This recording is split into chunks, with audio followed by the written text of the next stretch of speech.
I will not include any leaked footage or images from Avengers Doomsday third trailer because of copyright issue. Instead of this, I will use other X-Men images or clips from past movies and comics. The trailer doesn't start with an explosion. It starts with silence. And that silence is terrifying. The very first time I watched the third trailer for Avengers Doomsday, I felt something was wrong in a way the MCU rarely attempts. Just darkness, emptiness, and the feeling that something sacred has already been lost before the story even begins. This trailer isn't trying to excite you immediately. It's warning you. I noticed how Marvel deliberately slows everything down here, almost forcing us to sit inside discomfort. And that's where the real story begins. Because this isn't just another Avengers threat. And it's not even just about Doctor Doom. This is about legacy. And about a future that is actively being hunted. The trailer is constructed like a funeral procession rather than a hype reel, and once you realize that, every single shot starts to feel heavier. I think Marvel is telling us, right from the opening seconds, that the war we're about to witness has already claimed its first victims. The scariest part is that we don't see them die. We see what's left behind. And that changes how we look at everything that follows in this trailer. The opening scene takes us somewhere deeply familiar, yet completely wrong. The X-Mansion.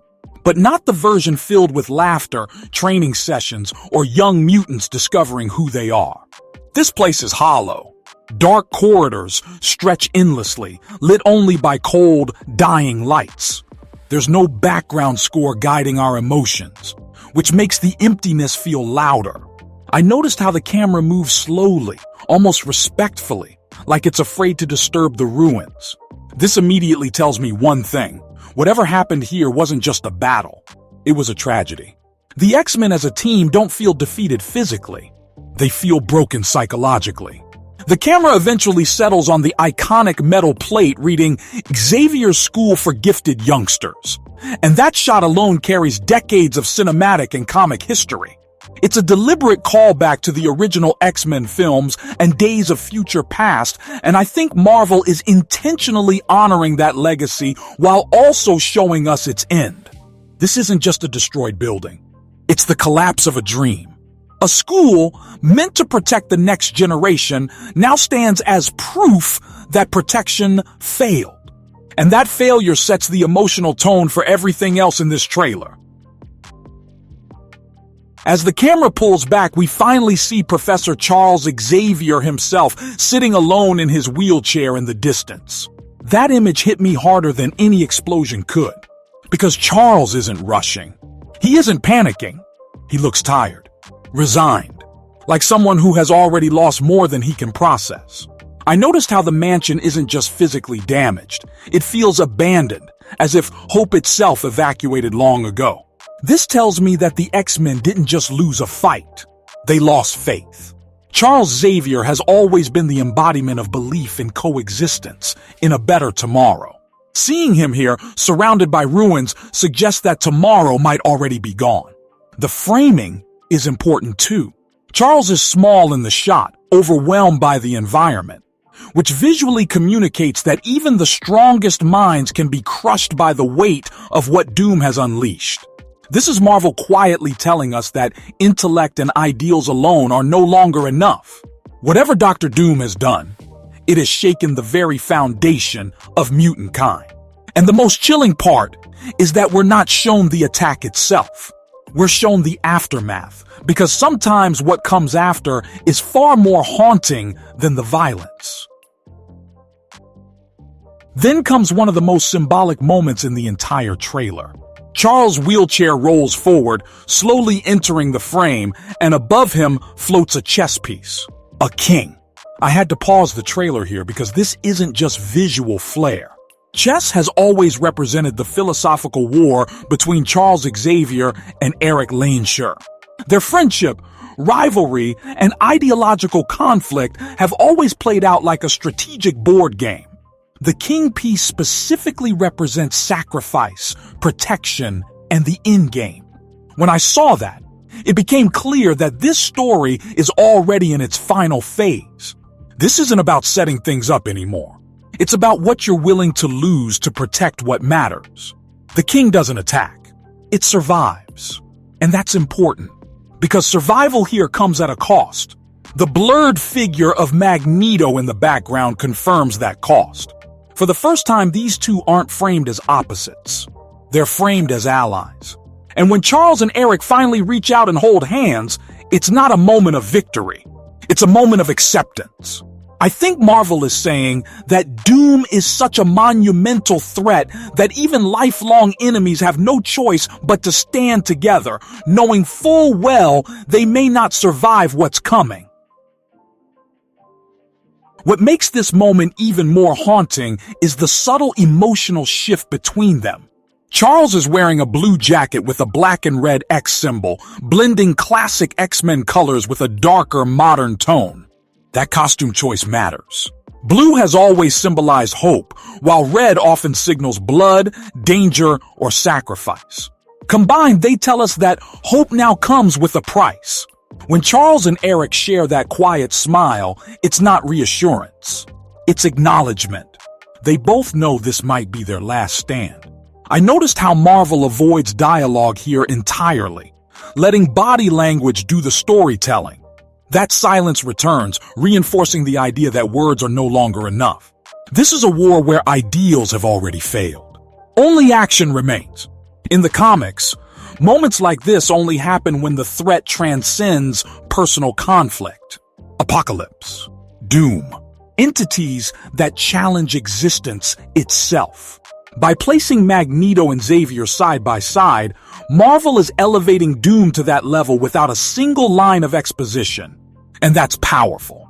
It tells us we're not watching a superhero movie anymore. We're watching the beginning of an extinction-level event, one that forces even legends to put aside everything they believed in.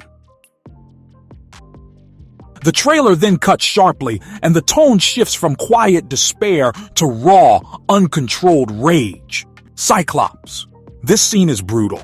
There's no elegance here, no heroic framing.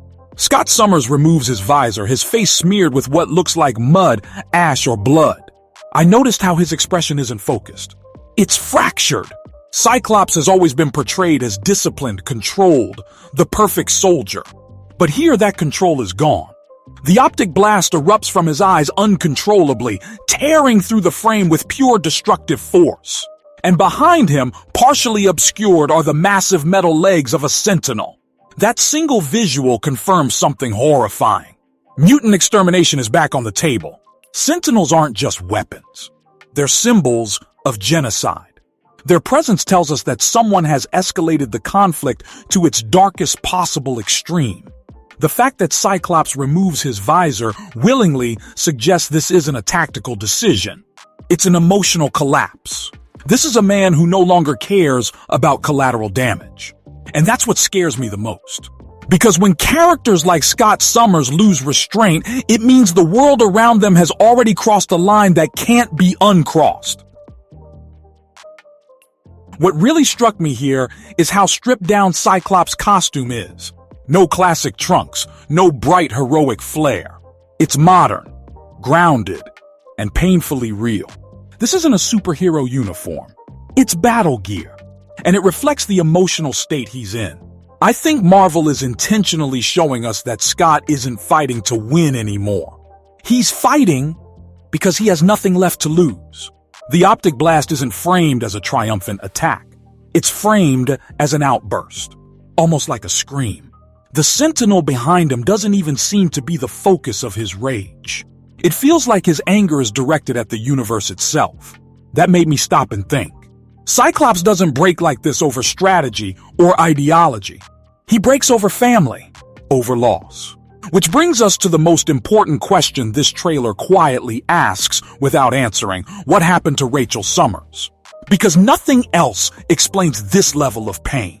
Scott Summers isn't just a soldier here. He's a father who believes he's already lost his child. And that emotional core changes the meaning of this entire trailer. Rachel Summers is never shown. She's never named. And that's exactly why her absence is so loud. I noticed how Marvel doesn't need to confirm anything explicitly. The storytelling is visual, emotional, and deliberate. Rachel, the daughter of Cyclops and Jean Grey, isn't just another mutant. She's an Omega-level being connected to the Phoenix Force. In other words, she represents potential on a cosmic scale. If Dr. Doom attacked the X-Mansion, it wasn't random. And if Rachel is missing, then this wasn't a massacre. It was a harvest. Either Doom abducted her or Scott believes she died during the attack. Both possibilities are equally devastating. This recontextualizes Cyclops' rage completely.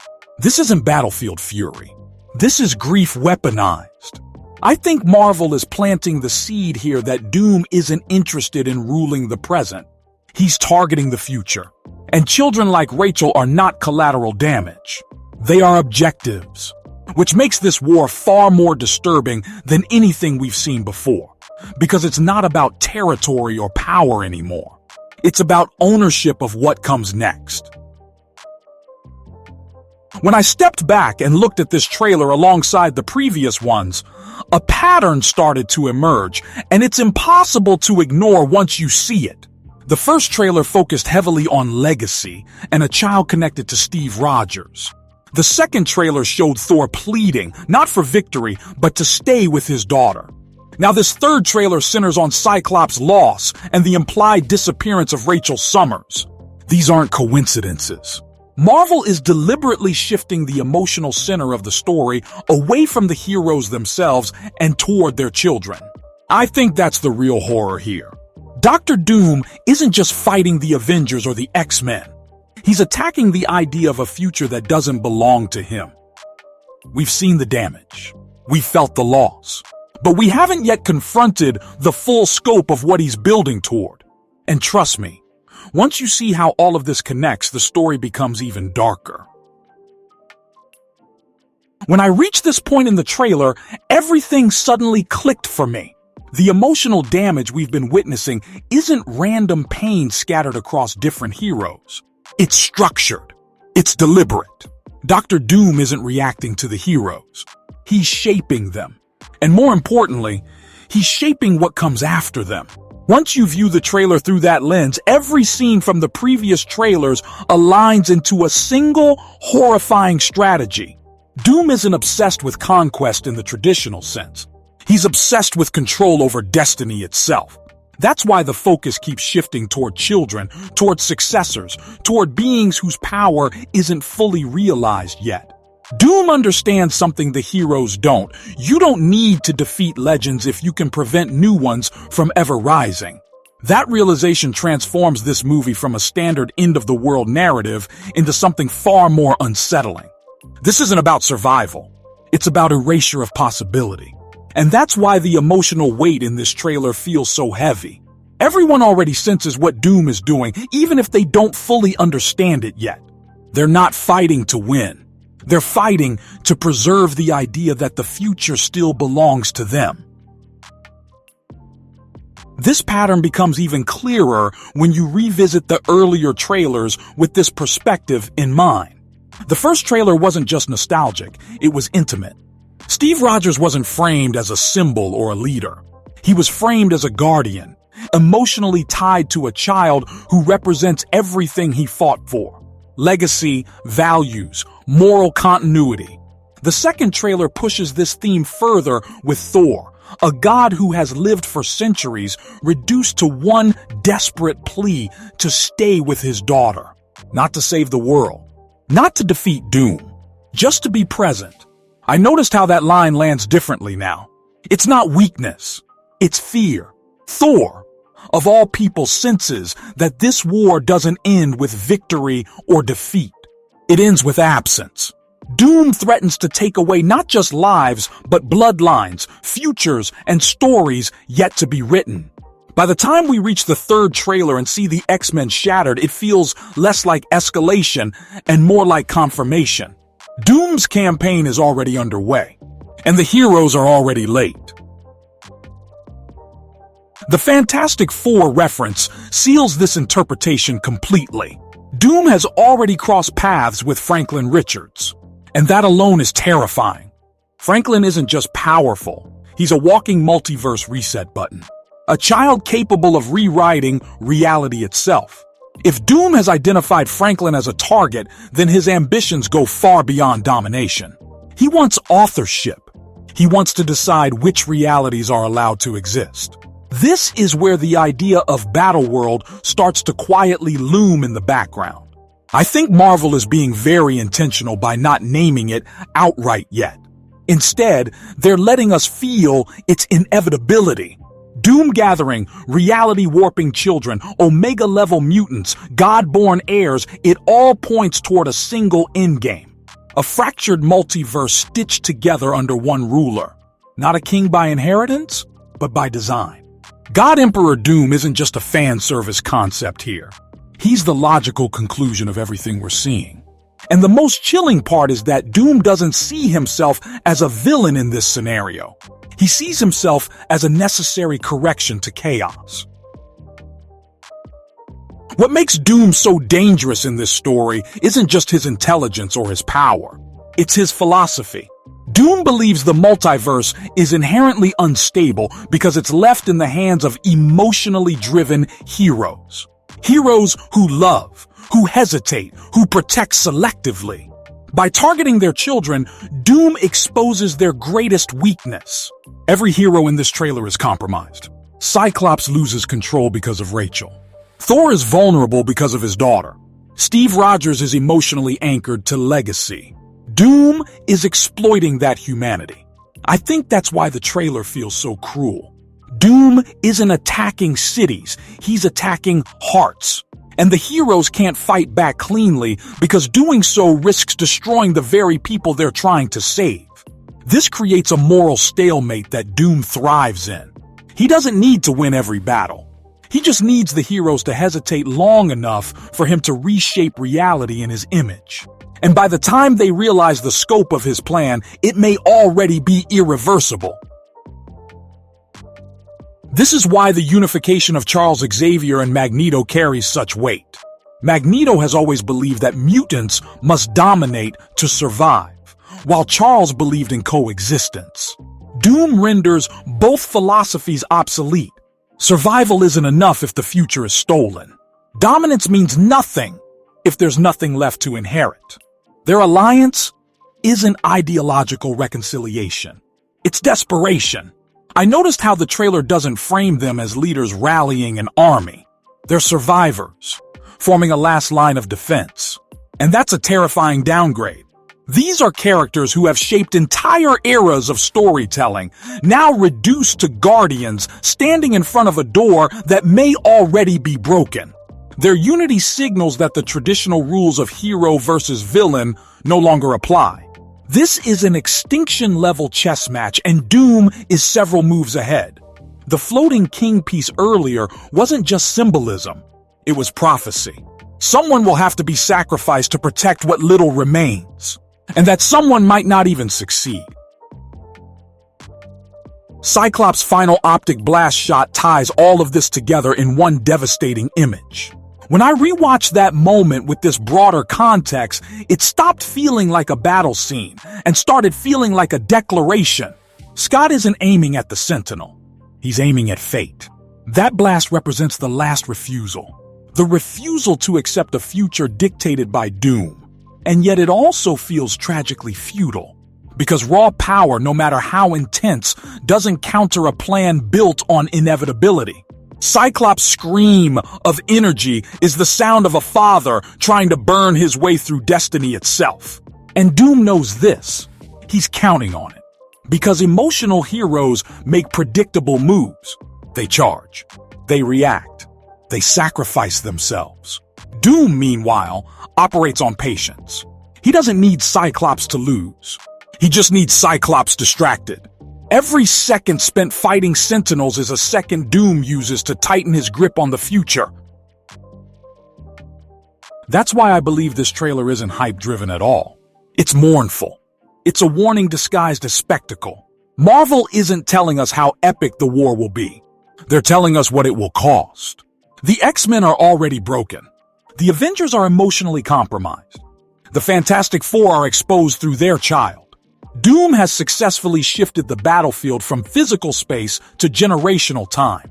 This is no longer a fight for Earth, or even the universe. It's a fight over who gets to decide what comes next. And that's a far scarier question than who wins. Because even if the heroes succeed, the scars will define the next era forever. Children raised in hiding. Powers suppressed out of fear. A world that survives but doesn't thrive. Doom doesn't need to rule openly to win. He just needs to make sure hope never fully recovers. The final implication of this trailer is what truly stayed with me long after it ended. This isn't a superhero war. It's not even a villain uprising. It's a generational reckoning. The heroes we've grown up with are facing something they were never designed to fight: the weaponization of legacy. Doom understands history, mythology, and symbols better than anyone. He knows that the greatest empires fall not when they're conquered, but when their future collapses. By targeting children connected to time, reality, and multiversal power, Doom is effectively editing tomorrow before it happens. That's why the heroes feel so helpless here. You can punch an army. You can outthink an enemy. But how do you fight someone who's already rewriting the rules your children will be born into? That's the question Avengers Doomsday is daring to ask. And that's why this trailer feels less like a preview and more like a prophecy. In the end, the most haunting line of this entire breakdown isn't spoken aloud. It's embedded in Cyclops' final blast, in Charles' tired posture, in Thor's plea, in Doom's quiet confidence. This is not a war for territory. This is a war for inheritance, for stories yet untold, for children who may never get the chance to choose who they become. And that's what makes Dr. Doom the most terrifying villain the MCU has ever positioned. He doesn't want to destroy the world. He wants to own what replaces it. If this trailer is any indication, the heroes aren't fighting to win anymore. They're fighting to delay the inevitable long enough for hope to survive. And whether that's enough is the real mystery Avengers Doomsday is about to answer. If you enjoyed this deep breakdown in theory, make sure to like the video, share it with fellow Marvel fans, and subscribe for more cinematic deep dives like this.